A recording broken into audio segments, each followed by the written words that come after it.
Iran को कमजोर समझने वालों का अंजाम बहुत बुरा होगा। ईरान की धरती पर नापाक कदम रखना मौत को खुली दावत देने जैसा होगा। ये खुली धमकी ईरान की रेवोल्यूशनरी गार्ड की ओर से दी गई है और धमकाया गया है इजराइल और अमेरिका को, जो ईरान से पहले भी दो दो हाथ कर चुके हैं।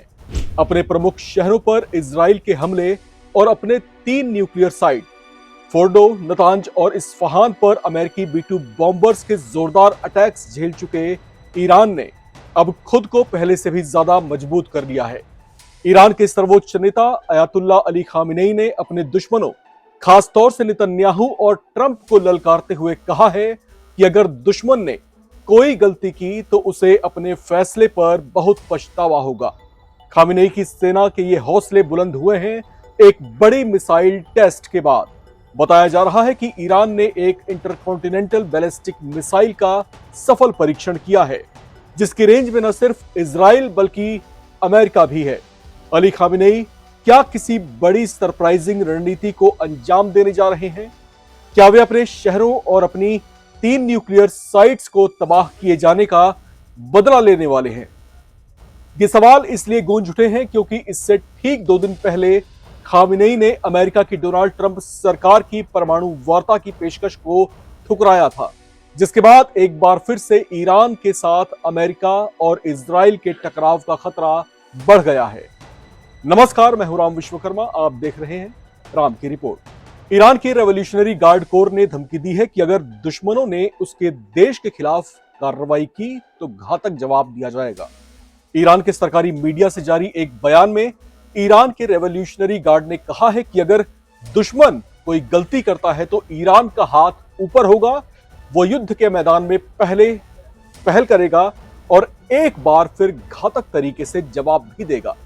यह धमकी तब दी गई है जब एक ईरानी सांसद मोहसेन जंगानेह ने ईरान के सरकारी टीवी चैनल IRIB से बातचीत में इस बात की पुष्टि की कि ईरानी सेना ने अपने अब तक के सबसे खतरनाक मिसाइल का सफल परीक्षण कर लिया है।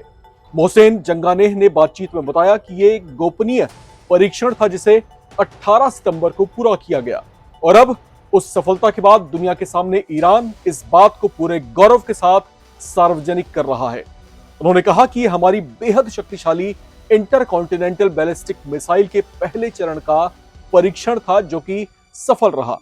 जंगानेह ने आगे कहा कि इजराइल और अमेरिका के साथ तनाव की परिस्थितियों में यह परीक्षण करना तेहरान की सैन्य ताकत को दिखाता है। इस परीक्षण को देखने वाले कुछ ईरानी नागरिक जो आश्चर्यचकित थे, उन्होंने ईरान इंटरनेशनल को बताया कि तेहरान से लेकर गोरगान, सारी और सेमनान समेत पूर्वोत्तर के कई शहरों तक धुएं के निशान देखे गए थे। सोशल मीडिया यूजर्स ने राजधानी और आसपास के प्रांतों के ऊपर आसमान में चमकती वस्तुओं की तस्वीरें भी साझा की। हालांकि ईरान की अर्ध सरकारी न्यूज एजेंसी फार्स ने इसे हथियारों के परीक्षण के बजाय आंतरिक प्रणाली परीक्षण बताया था, लेकिन यह परीक्षण वास्तव में किस चीज का था, अब ईरान सरकार ने इसकी पुष्टि कर दी है। अगस्त में ईरानी मीडिया ने खोर्रम शहर 5 नाम का एक इंटरकॉन्टिनेंटल बैलिस्टिक मिसाइल के निर्माण की सूचना दी थी, इसलिए यह काफी संभव है कि यह परीक्षण इसी मिसाइल का रहा होगा, क्योंकि इसके बाद ईरान के किसी दूसरी इंटरकॉन्टिनेंटल बैलिस्टिक मिसाइल के निर्माण की कोई जानकारी सामने नहीं आई थी। माना जा रहा है कि यह मिसाइल 12,000 किलोमीटर से ज्यादा दूरी तक की मारक क्षमता से लैस है, जो ईरान से अमेरिका के किसी भी शहर में तबाही मचाने की ताकत रखता है। इसकी स्पीड 16 मैक यानी 5.4 किलोमीटर प्रति सेकंड बताई गई है, जो 2 टन के वॉरहेड से भी लैस हो सकता है। ईरान इंटरनेशनल रिपोर्ट में यह बताया गया है कि इस साल जून में इजराइल के साथ 12 दिनों के युद्ध के बाद ईरान बहुत तेजी से अपनी सैन्य क्षमताओं में तेजी लाया है, जिसे इजराइल और अमेरिका संदेह की नजरों से देख रहे हैं। संभव है कि वे ईरान की गतिविधियों को भी मॉनिटर कर रहे हों, क्योंकि यह ईरान का इतिहास रहा है कि वो अपनी जमीन पर हुए हमलों का बदला लेकर रहता है, चाहे उसमें थोड़ी देरी ही क्यों ना हो जाए। ऐसे में ईरान का इंटरकॉन्टिनेंटल बैलिस्टिक मिसाइल परीक्षण करना, जिसकी रेंज में अमेरिका भी शामिल है, इसे जरूर गंभीरता से लिया जा रहा होगा। इस बीच ईरान के राष्ट्रपति मसूद पजेश्कियान ने ईरान पर लगे प्रतिबंधों को न हटाने पर यूनाइटेड नेशंस सिक्योरिटी काउंसिल के फैसले की आलोचना भी की है। उन्होंने कहा कि उनका देश किसी भी प्रतिबंध को पार कर जाएगा। ईरान की सर्वोच्च राष्ट्रीय सुरक्षा परिषद ने भी चेतावनी जारी करते हुए कहा कि अगर प्रतिबंध फिर लागू किए जाते हैं तो इंटरनेशनल एटॉमिक एनर्जी एजेंसी के साथ उनका सहयोग पूरी तरीके से खत्म कर दिया जाएगा। ईरान के ये सख्त अंदाज तब दिखाई दे रहे हैं जब अमेरिका ने एक बार फिर से उस पर परमाणु वार्ता के लिए दबाव बनाना शुरू किया है। ईरान और अमेरिका के बीच एक बार फिर तनाव बढ़ता दिख रहा है। ईरान ने अमेरिका की परमाणु वार्ता की पेशकश को ठुकरा दिया है।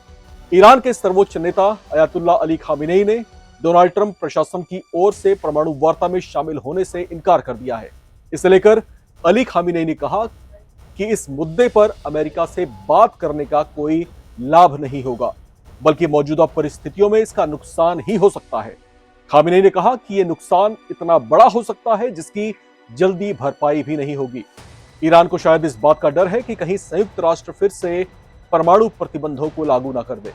ईरान ने अमेरिका की बातचीत की पेशकश को लेकर दो टूक जवाब दिया है कि हम अपने यूरेनियम एनरिचमेंट को छोड़ने के दबाव में नहीं आएंगे। खामेनेई ने कहा कि अमेरिका के साथ बातचीत करना एक अंतहीन सी स्थिति होगी जिसका कोई हल नहीं निकलेगा। तो ये गतिरोध जो लगातार दिखाई दे रहा है, और ईरान की अगर हम बात करते हैं तो ईरान खाड़ी देशों में दूसरा सबसे बड़ा देश है, जहां पर इस समय जो गतिविधियां दिखाई दे रही हैं उसे संदेह की नजरों से देख रहे हैं इजराइल और अमेरिका। अमेरिका ने मौजूदा परिस्थितियों को शायद परखा है, उसे संभावित खतरे नजर आ रहे हैं। शायद इसी वजह से डोनाल्ड ट्रंप प्रशासन ने एक बार फिर से उस पर परमाणु वार्ता करने का दबाव बनाना शुरू कर दिया है। उनकी तरफ से पेशकश है कि एक बार फिर से जो है बातचीत शुरू की जाए, लेकिन ईरान इस पर राजी होता हुआ दिखाई नहीं दे रहा। तो ये खींचतान आखिर क्या मोड़ लेने वाला है, और ईरान जिस तरीके से बड़े बड़े मिसाइलों के परीक्षण कर रहा है और जिस तरीके से संकेतों की भाषा में चेतावनियां जारी कर रहा है, क्या ये किसी बड़े खतरे का अलार्म माना जाए? क्या ईरान किसी बड़ी रणनीति पर काम कर रहा है? क्या ईरान अपने 3 न्यूक्लियर साइट्स पर हुए हमलों का बदला लेने की तैयारी में है? क्योंकि ईरान का इतिहास रहा है कि वो छोड़ता नहीं है, इंतकाम जरूर लेता है, देरी ही क्यों ना हो। बाकी तमाम अपडेट्स के लिए आप बने रहें, देखते रहें नवभारत टाइम्स।